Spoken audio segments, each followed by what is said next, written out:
Good morning, grade 5. Welcome once again to our FB Live in Mathematics 5. I am Sir Tantay from Dalandanan Elementary School, your FB Live teacher for today. Before we move on, let me first remind you some important things during and before our discussion. For your attendance, first, type in your complete name, your subject teacher, and your school in the comment box. For example, Richard R. De La Cruz, Sir Danny S. Lacandula, Talamdanan Elementary School. Second, if you like to answer during our discussion, simply type in your answer in the comment box. And finally, if you have questions about the lesson discussed, type in your questions in the comment box before the session ends so your teacher will recognize your participation. Okay, so we are in quarter 2, week 1 in our most essential learning competencies. And at the end of this session, you are able to, and you should be able to, first, give the place value and the value of a digit of a given decimal number through 10,000s. Next, read and write decimal numbers through 10,000s. And also, we have to round decimal numbers to the nearest hundreds and thousands. Okay, let's consider this problem. Mrs. Razon wants to make a square table cover made of 100 square pieces of colored cloth. So far, she has been able to put together 30 squares. What fraction has she finished? Yes, she has finished 30 hundreds or 3 tens. Fractions with 10, 100, 1000, or other power of 10 as denominator can be written in another way. Of course, they can be written as decimals. Okay. For example, we have 3 tens. It can be written as 0.3. 30 hundreds, it can be written as 0.30. And also we have 234 thousands. It can be written as 0.234. Now, what is a decimal number? Some decimal numbers are less than 1. It starts with 0 point something. And some decimal numbers are numbers whose whole number part is separated to a decimal number part by a decimal point. Let's say, for example, we have 123.4567. I'll read it first as 4567. Later on, we're going to read this number or these decimal numbers.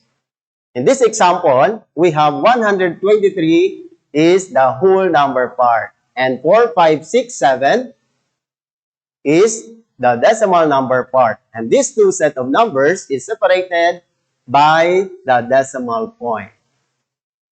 Okay, let's have another example. We have, to simplify our language, we will call mixed decimals simply as a decimal numbers. Let's say, for example, we have 3 7/10ths, 3.7. 5 3900ths can be written as 5.39. And also we have 6 and 367,000. It can be written as 6.367. Okay, so we can call this as simply a decimal number instead of mixed decimals. Okay, in our daily life, we can encounter some application of decimal numbers. For example, the price of goods. Rice, we have 45.50 or 45 and 50 hundredths. Okay. Some delivery. For example, we have a delivery of Lazada. The price is indicated in a decimal number. And also from the Shopee delivery, we have also the price is also indicated in a decimal number. Another application we can encounter is in our world record. For example, in running 100-meter run, we have 9 and 58 seconds. Did you know who owns this record? Yes, of course. It is owned by Usain Bolt of Jamaica. And also we have the grades in your report card. This is written also in a decimal number, especially the general average. Okay. So each decimal is read in the same way as the fraction it represents. For example, 5 tenths.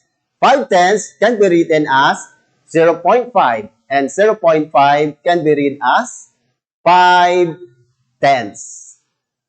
Okay. Next example, we have 9 hundredths. It can be written as 0.09 and this decimal number can be read as 9 hundredths. And also we have 7 over 1,000. This can be written as 0.007 and it can be read as 7 thousandths. You will notice that the denominator in 5 tenths, tens has only one digit or 1 0. Therefore, after a decimal point, we only need one digit. And of course, we'll read this as 5 tenths because the place value of 5 is tenths. And also in hundreds, we have only 2 zeros. Therefore, after the decimal point, we only need 2 digits.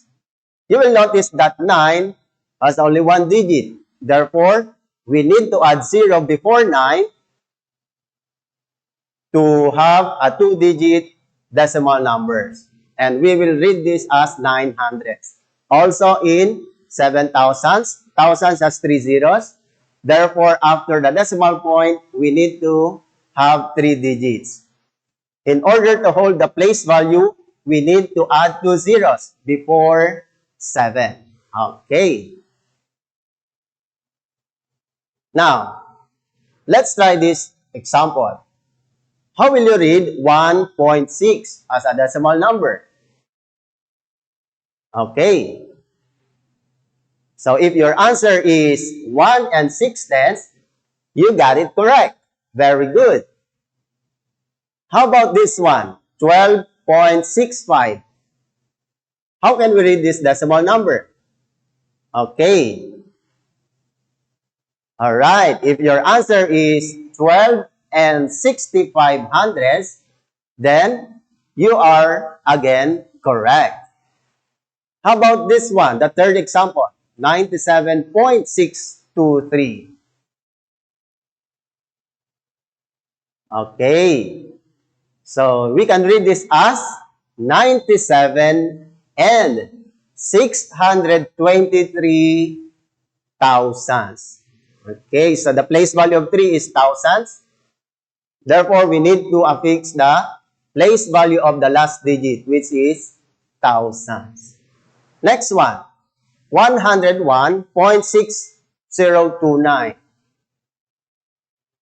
How do we read this decimal number? Yes, this can be read as 101 and 6,029 ten thousandths. Okay. So the reverse of writing a decimal number to its equivalent, for example, 1 and 6 tenths, we can write this as 1.6. 12 and 65 hundredths, we can write this as 12.65. And 97 and 23 thousandths. Okay. So you will notice that 23 has only 2 digits.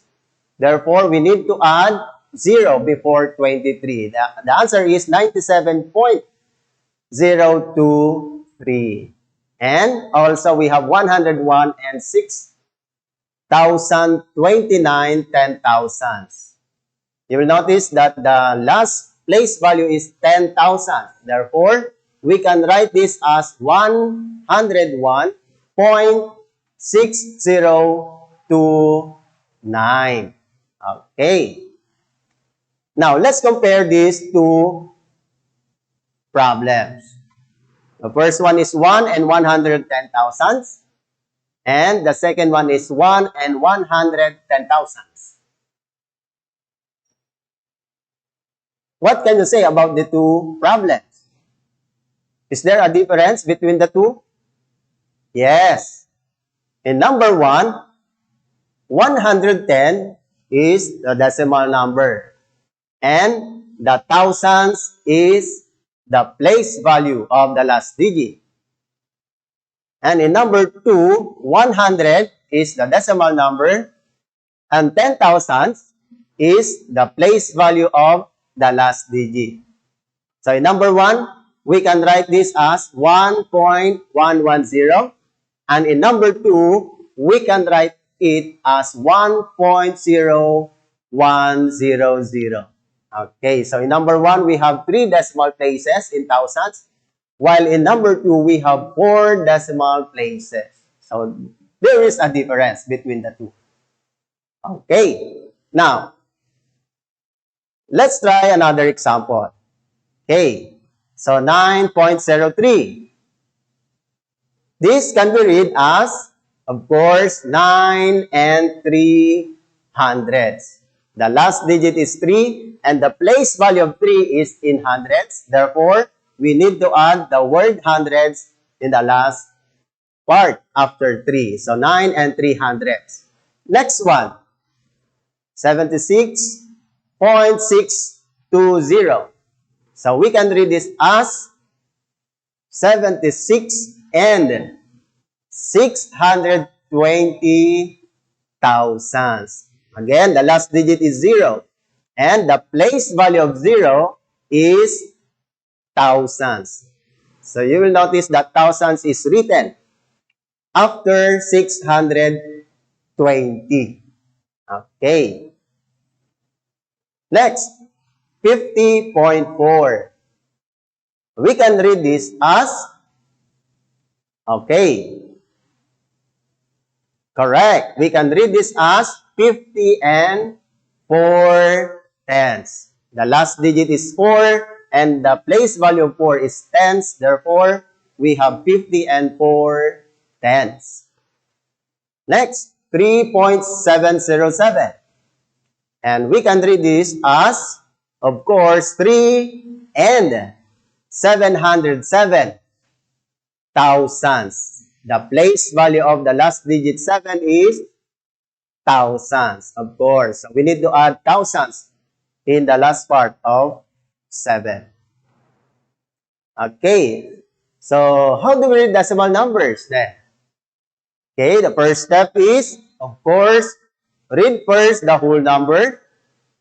And the second one is, the decimal point is read as n, because the decimal point separates the whole number and, of course, the decimal number part. And decimal point stated that it is read as n. And lastly, we have read the decimal number as a whole number and affix the place value of the last digit. Okay, so we have 3 steps in reading a decimal number. Again, read first the whole number and read the decimal point as n. And lastly, read the decimal number as a whole number and affix the place value of the last digit. Okay. So to better understand the place value, let's have first a review. For example, we have 247,653. This is a whole number. Okay. So the place value of 3, of course, is ones, 5 is tens, 6 is hundreds, 7 is thousands, 4 is 10,000s, and 2 is 100,000s. Okay. And of course, the value of this number, the first one is 1, 10, the third part is hundreds, 7 is thousands, 4 is 10,000s, 2 is 100,000s. So you will notice that the number to the left from right is 10 times greater than the number to its right. Okay, so 1 becomes 10, 10 becomes hundreds. After that, 100 becomes 1,000, 1,000 becomes 10,000, and 10,000 becomes 100,000. Okay, therefore, the value of 3 is 3 in one's place. And the value of 5 is 50. Of course, the value of 6 is 600. The value of 7 is 7,000. The value of 4 is 40,000. And the value of 2 is 200,000. This is in a whole number. How about in a decimal number? Let's try this one. 124 and 3,867 10,000. Of course, we have the place value of 4 is ones, and followed by the place value of 2 is tens, and the next one, the place value of 1 is hundreds. Okay. You will notice that the place value of whole number ends with a letter S. And the place value is from right going to the left. Now, how about the place value of a decimal number? Yes. The place value of 3 is tens. The place value of 8 is hundreds. The place value of 6 is thousands. And the place value of 7 is 10,000s. And you will notice that the place value is from left going to the right. And the last letters of the place value of a decimal number is THS. It ends with THS. Okay. Now, let's consider this number and find out what are the value of these digits. Of course, 4, the value of 4 is 4, the value of 2 is 20, and the value of 1 is 100. How about the decimal numbers? Okay, so let's start with 3. The value of 3 is 0.3 or 0.3. The value of 8 is 0.8 or 0.08. 0.08, and the value of 6 is 0.006 or 0.006, and the value of 7 is 0.0007 or 0.0007. Okay. Let's try this one. We have 64 and 358 thousands. Again, the place value of 6 is tens, the place value of 4 is ones, 3 is tens, 5 is hundreds, and 8 is thousands. You will notice that the place value of the last digit 8 is thousands. Therefore, we can read this as 64 and 358 thousands. Another one, 302 and 7,945 10,000s. The last digit is 5 and the place value of 5 is 10,000s. Therefore, we can read this as 302 and 7,945 10,000s. Next one, we have 256 and 800s. The last digit is 8, of course, and the place value of 8 is hundreds. So we can read this as 256 and 800s. Okay. Let's try another example. 9 and 2,345 10,000s. Let's find out the place value of these digits. 9. The place value of 9 is, of course, ones. The place value of 2 is tens. The place value of 3 is hundreds. The place value of 4 is thousands with THS, of course. And the place value of 5 is 10,000s. Okay. Now, how about the value of these digits or this number? 9. What is the value of 9? 9 has a value of 9. 2 has a value of 0.2 or 0.2. 3 has a value of 0.03. 4 has a value of 0.004. And last digit followed by 5, the value is 0.0005. Okay. So you will notice that we need to add zeros before the digit to hold the place value of the given number. Okay. Now, let's practice. Number 1. Okay. What is the place value and value of the digit 5? Okay. So in 1 and 657 thousandths, we are going to find out the place value and the value of 5. Okay. All right. Now, what is the place value of 5? Of course, the place value of 5 is hundreds. And it ends with THS because it is in a decimal number. And the value, of course, is 0.05. Okay, very good. Next one. Example number 2. Again, the place value and value of a digit 5. In 9 and 523 thousandths. What is the place value of 5? Yes, the place value is tens and the value of 5 is 0.5. Okay.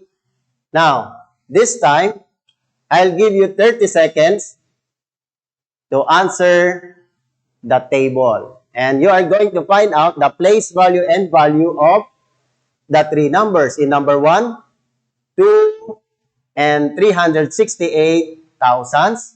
In number 2, 379 thousandths. In number 3, 12 and 567 ten thousandths. In number 1, the underlying digit is 3. In number 2, the underline is 7. And in number 3, the underlying digit is 7. Okay. So I'll give you 30 seconds. Your timer starts now.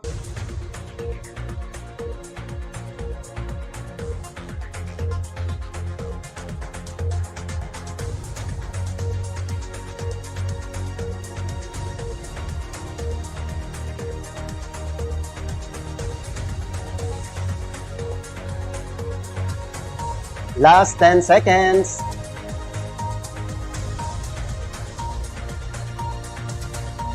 Three, two, one, time's up. Okay, so let's check your answers. In number 1, what is the place value of 3? Okay, very good. The place value of 3 is tens. How about the value of 3? That's correct. The value of 3 is 0.3 or simply 0.3. How about in number 2? What is the place value of 7? Okay, the place value of 7 is hundreds. Again, the last letters is THS. And the value of 7 is 0.07 or simply 0.07. How about in number 3? The place value of 7 is 10 thousandths. And the value of 7 is, of course, 0.0007 or 0.0007. Okay. Now, some decimal numbers are too big. Okay. Now, in order to lessen the number of digits in a decimal number, we need to round off a decimal numbers. And it is our next lesson. Rounding off decimal numbers. Okay. So I have here a number line from 0 to 1. And it is divided into 10 equal parts. Okay. So what decimal number represents A, B, C, D, and E? Okay. Let's begin with letter A. Yes. Letter A represents 0.2. Because it is in the second part. Letter B is, of course, 0.5. Letter C, okay, letter C. Letter C is in 0.4. And letter D, of course, it is in 0.8. And last one, we have letter E, it is 1.0 or simply 1. Okay. So how do we round off decimal numbers? Okay? Now, the rule in rounding decimals are similar to those for rounding whole numbers. Okay? To round decimals, look the digit immediately to the right of the digit in the rounding place. If the digit is 4 or less, just drop all the digits to the right of the digit in the rounding place. And if the digit is 5 or more, add 1 to the digit in the rounding place and drop all the digits to its right. Okay. Just add 1 and drop all the digits to its right. Let's analyze this illustration. If we put a ball in point 2, it will roll down back to 0, since 2 is nearer to 0. And also we have 4, 3, and 1. And this rule applies to the round down rule, which we are going to drop all the digits to its right. How about 5, 6, 7, 8, and 9? This applies to the second rule, which is we are going to round up. In rounding up, we need to add 1 to the digit and drop all the digits to its right. Now, let's apply. First, round this number to the nearest tens. Okay, we have 0.536 thousandths. We can round this as 0.5. Why 0.5? Because the digit after 5 is 3, and 3 is in round down rule. So just drop the digit 3 and 6. How about in number 2? 3.763 or 3 and 763 thousandths. The digit in the tens place is 7 and the next digit is 6. So how can we round this number to the nearest tens? Of course, we need to add 1 to 7 and it will become 3.8 or 3 and 8 tenths. Since 6 is in round up rule, we need to add 1 to 7 and it will become 3 and 8 tenths. Next, 43 and 3,642 ten thousandths.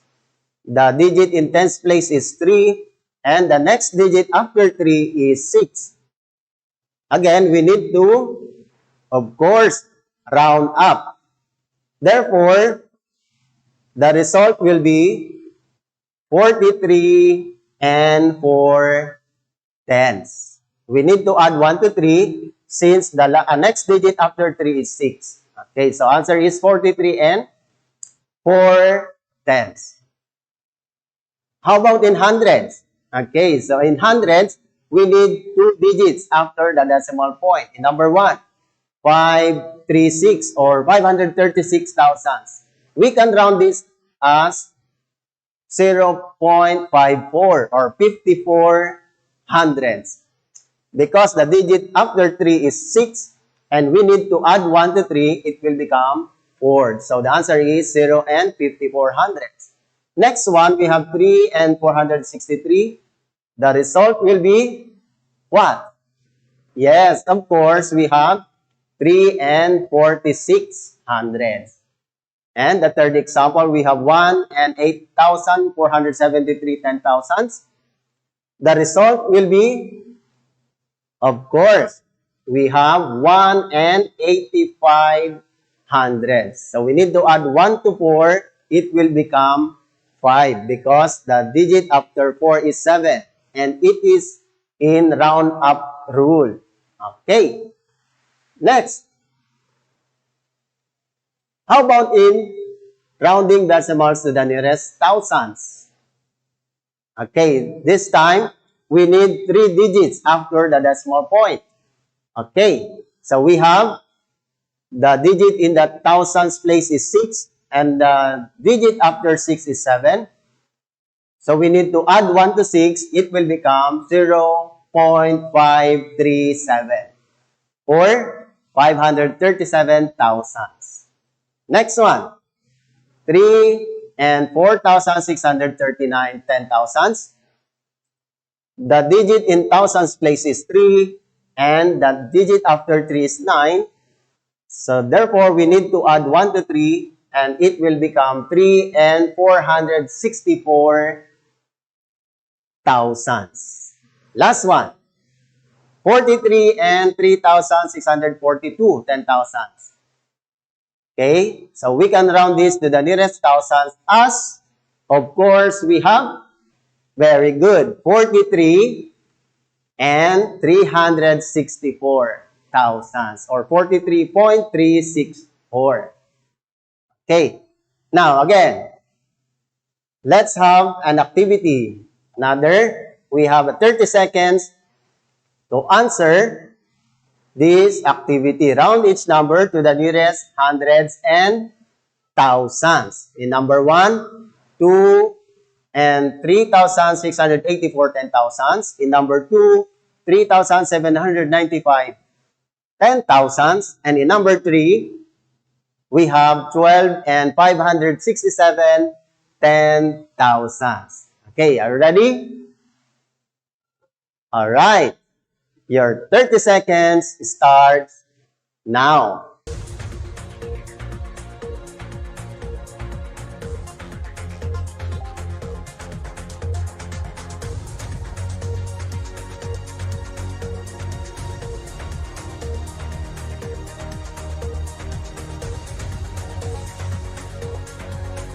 Last 10 seconds.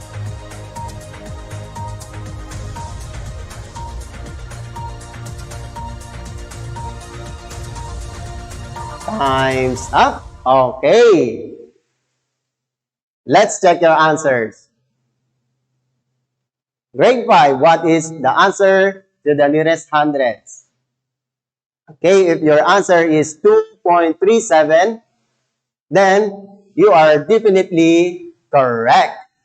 How about in thousands? If your answer is 2.368, you're also correct. Okay, how about in number 2? All right.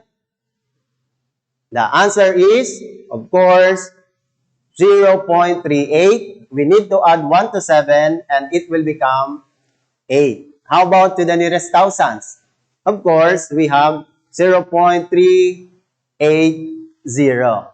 Okay, you'll notice that if we add 1 to 9, it will become 10, and we need to regroup 1 to the next place value, which is 7, and it will become 8. Therefore, the answer is 0.380 or 380 thousands. How about in number 3? Of course, the answer is 12 and 0.6 hundredths, or 12 and 6 hundredths. And in thousands, we have 12 and 57 thousands. Okay. Can you follow? Very good.